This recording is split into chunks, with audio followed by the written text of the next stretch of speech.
Good morning. Happy Wednesday. I've had multiple comments in my comment section and on Discord about the default that Kate is in the lawsuit in California. Apparently, Chili is saying that he's won. He has not won yet against Kate. It is procedurally a better position for him to be in against Kate than if he did not have a default, but he does not have a judgment. A judgment is a win. The procedure goes like this. When you, pretty much in any court in the United States, every court that I'm aware of, in a civil action, there is a summons and a complaint that issue when you file your lawsuit. You've, generally speaking, prepared your complaint. The clerk will issue a summons, and the summons will generally tell the person who is getting served, the defendant, how long they have to file and serve their answer to the complaint. Let's just say it's 30 days, right? So if a proof of service is filed by the plaintiff that says, I have served the summons and the complaint on the defendant, then the 30-day clock starts ticking from the date of service. Not the date the proof of service was filed, but from the date of service. After that period of time passes, in our example, 30 days, then if there is no answer that has been filed or served, then the plaintiff can file what's called a request for default. California has forms that you could use. You could also do pleading paper things. Pleading paper, it's going to depend on your state or the jurisdiction that you're in. And what the request for default does is it says to the clerk, hi, clerk, I have filed a proof of service showing that I have served the summons and complaint. The statutory period has passed. There's no answer filed. The clerk would know if there was an answer filed. And so I want you to issue what's called a default. It's not a judgment. It's a default. What happens then is the clerk will look. There's a proof of service. There's no answer filed. Okay, I'm issuing the default. What the default says is that the defendant cannot answer at this point. No answer, can't answer. So it's just going to be a one-sided lawsuit basically at this point, where the plaintiff gets to make the plaintiff's case to the court and the defendant can't answer. So what happens next is the plaintiff will generally seek a default judgment. It's a judgment that follows a default. What makes it different than any other judgment? It just follows a default. You could just call it a judgment. Most people refer to it as a default judgment to indicate that it issued after a one-sided trial of some sort or hearing of some sort, as opposed to a contested trial. And that's it. That's it. So most people hear default and they think default judgment. Chili's probably thinking that he's won, but he hasn't won yet. Sometimes, like in California, you can ask for on the same form, a judicial counsel form, you can ask for a default, entry of default, and a court's judgment or a clerk's judgment on the same form. Now, because you've asked for them on the same form doesn't mean you're going to get it on the same form. The clerk can issue the default and deny the default judgment that the clerk requested, or the court can deny the default judgment requested if you're asking for a court's judgment. So on the form, you're asking to issue a default. That stops the ability of the defendant to answer the complaint. And you're asking for the judgment. That's the win. So what Chili's next step is he has to get a judgment against Kate. Now in California, generally speaking, if you have does, John Doe's, unnamed parties as defendants, you can't get a default judgment until you dismiss those does. Because those guys aren't named, you're getting your judgment, and you've got to basically clear the board. You've got to say, okay, I've got everybody. I've got all my liability. I figured it all out. It's these people.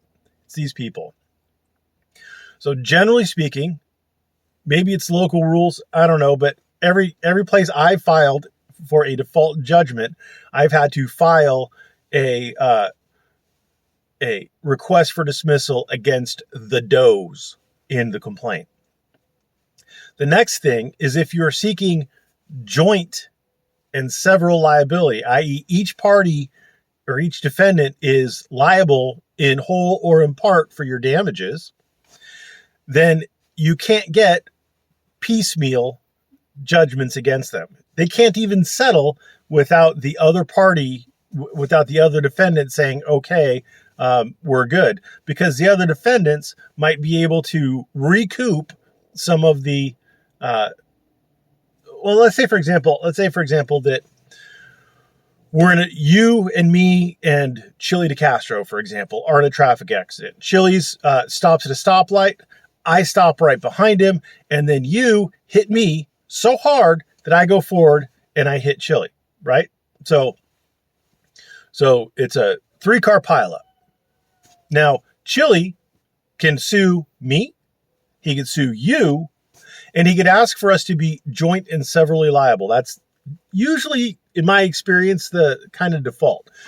He's saying that, look, I have my car or my personal injuries total $100,000 in damages. And I'm going to sue John and I'm going to sue you, and I want my $100,000. Now, you're both liable to me. So if I get the money out of John, great. Then I'm going to take that money and I'm going to be good. But now I'm going to say, whoa, homeboy, you hit me from behind.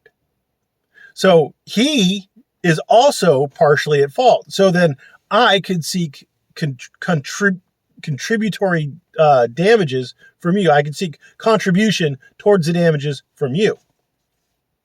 And so it doesn't get resolved until either it's resolved as to everybody, or if, for example, I said, hey, Chili, I'm not going to give you $100,000, but I want to settle this. So I'll give you $50,000.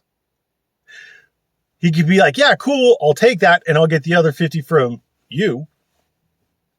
But you might not be cool with that, or you might be cool with that, because that limits your exposure now to a maximum of $50,000, because he asked for 100, I gave him 50, your maximum is 50. But you might think that I'm more liable than you. You might think, well, John should pay 60. In which case you might say, no, I'm not going to stipulate to John getting out for $50,000 because I'm going to want more money from him, or I think he owes Chili more than I do. Or you might agree. I mean, that's something that the parties can agree to do, but you can't piecemeal it in judgment. And that's what happened when Chili tried to get a default judgment against Kate. The court looked at it, and the court noted that, oh, wait a minute, hold on. You've got what's that idiot's name? Blue Bacon. You've got Blue Bacon in here fighting, and he's raised defenses, and his defenses might also apply to Kate. And he might be liable, and his liability might be something that will offset some of the damages that Kate has to pay. Because again, if Blue Bacon owes Chili, if the court says, okay, so Chili has, let's again say $100,000 in damages, he doesn't, but let's just say he does. Then the court might in determining okay, so, or the jury might say, well, Blue Bacon, we, the jury, find that Blue Bacon is responsible for $10,000 of this, and Kate is responsible for 90. Or if it's joint and severally, then the Kate and Blue Bacon are both liable for this. But if Chili got two judgments, if you got a judgment against Kate for $100,000 and a judgment against Bacon for $100,000, then he'd be double dipping. So the court can't allow that. So until Chili essentially resolves the case against all the parties, then he's going to be stuck with no judgment against Kate. when he goes to get a judgment against Kate, he's actually going to have to prove his damages. He's actually going to have to present. I'm not going to give him advice on how to do it, but he has to actually give enough evidence, credible evidence, to the court so the court can say, yeah, I think it's likely that you have these damages, right? And it gets pretty specific. So I've already said this in the past, so I don't feel bad saying it. He's going to have a medical expert who's going to have to testify to any emotional damages or physical damages that he's alleged. If there's any ongoing, like any future damages, monetary, he's going to have a medical expert who's willing to testify as to that. He's going to have to show receipts for any emotional damage or physical damages or property damages that he's experienced as a result of the allegations that he's made. Like actual physical, like receipts. He's going to actually have to prove it. He can't just say, I spent $100,000 on therapy. He's going to have to like drop receipts. Like, here's the money I paid on therapy, or here's the money my insurance paid on therapy, or whatever. That was a direct result. And here's the expert who says that the therapy was required as a direct result of Kate's actions, whatever, blah, blah, blah. So he's got a long road to hoe before he gets anything resolved against Kate. I'm still shocked that Kate has not defended this. She's not completely hanging in the breeze because, again, Chili's going to have to prove in court or by a declaration the damages against him. And I'm not entirely sure that he's going to be able to do that. So the takeaway, there's a default. That just ends the ability of the defendant to file an answer to the complaint. That's all it does. Then there's the judgment. That's what Chili needs to get. And he needs, basically it's just him who's going to be able to testify, his side, just Chili's side that's going to be able to testify and present evidence.